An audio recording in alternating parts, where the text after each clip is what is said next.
Sacramento, Ramon, fire away. You're on the Savage Nation. Dr. Savage, I believe President Obama's agenda is purely nefarious. He has been conspiring with the Muslim Brotherhood to undermine the Mubarak government. He continues to do so today. His intentions are to divest the United States of any of its current allies that he deems to be allied to the American right. As such, him being a crypto socialist, his agenda is to make the world safe for socialism.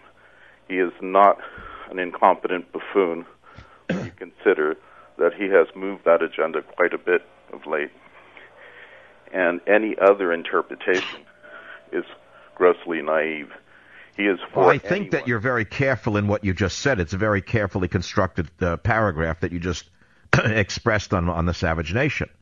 I especially like your phrase, crypto socialist. I enjoy that very much. I would like to believe you're correct, but a part of me tells me that the entire administration can't be crypto. Well, wait a minute. Let me go back to what you just said. You said that they're against any alliance that strengthens the American right, and they'll take it down no matter what the cost. They'll burn a nation to the ground in order to destroy an alliance between America's right wing and that nation. Is that what you're alleging? Absolutely. He wants a power vacuum in Egypt because he knows that the vacuum will defer to the Muslim Brotherhood. And how does America gain if the Muslim Brotherhood accedes the power? Left gains. They don't care. The enemy of my enemy is my friend. So the left gains. All they care about is making the world safe for socialism. Correct. That's his only intent. And so, therefore, you believe they want to see... Well, I also think there's an element that Obama wants to see an uprising in Israel, a new intifada, and Israel having to cede the West Bank, so-called, to the Palestinians, the emergence of a Palestinian state, and him getting another Nobel Prize from the people who invented dynamite in Sweden. More important than that, it would get him a feather in his cap with the left throughout the world.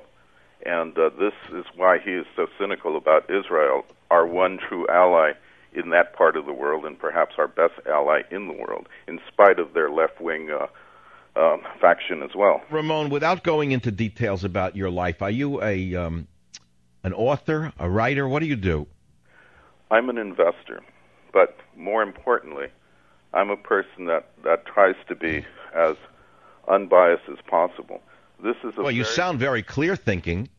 I would buy your theory. Do you think as well that the people who invested in Obama in the beginning have profited from the unrest in Egypt? Absolutely. You were talking about Soros.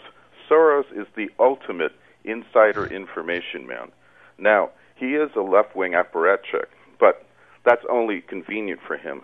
He has set up his leftist network and organization throughout the world. They repay him with insider information.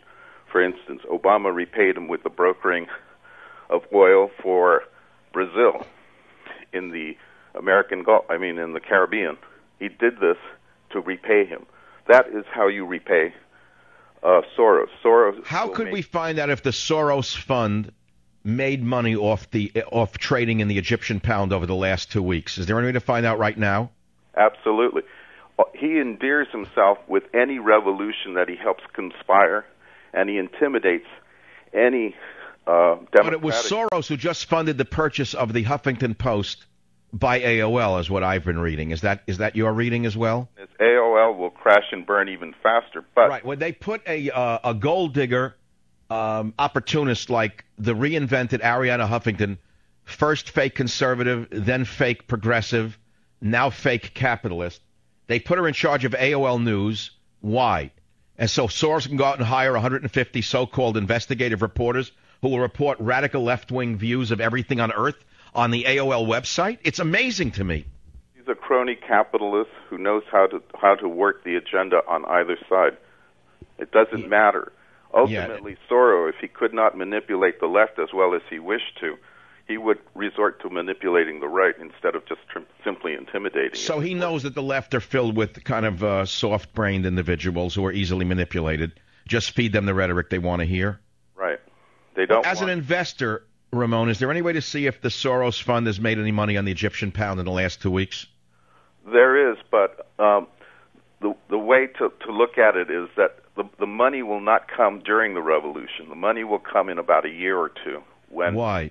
Because just like Obama repaid Soros, the new government has to be entrenched before they can manipulate the insider information that he so cravenly... Well, what if individuals who were behind overthrowing Mubarak for the last 2 years, we know they've been plotting it and planning it, bringing in activists to be educated, so-called, at the State Department on how to bring about a so-called Twitter revolution. So this has been carefully planned. It's been carefully financed, as we found out. Wouldn't these individuals have bought into the pound 3 months ago, the Egyptian pound?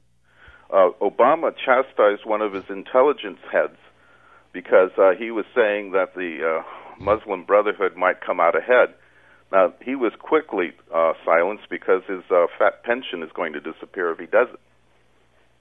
No, but you're not answering my question. Wouldn't these individuals behind the the overthrow of Mubarak, would they not have invested in the Egyptian pound in shorting it 2 months ago or a month ago?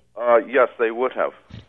Okay, and, so how can we find out who benefited from the shorting of the Egyptian pound as near as 30 days ago? Is there any way for any listener to this show to get that information, because it's going to tell us more than we can speculate on? That will tell us more than anything. Who profited from shorting the Egyptian pound? I'd love the answer to that one. How do we find the answer? By talking to the investment bankers and hedge fund managers who handle these. Yeah, good luck, but they're all protected by the Obama administration.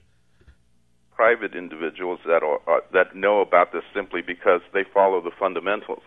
But the big money isn't shorting the currency. The big money will be for Soros in the insider information that it'll take in order for him to really make a big billion-dollar move, and that will come after. Would you think it's fair to call Soros the Rothschild of our time, or is that too nice to him? That's insulting, Mr. Rothschild.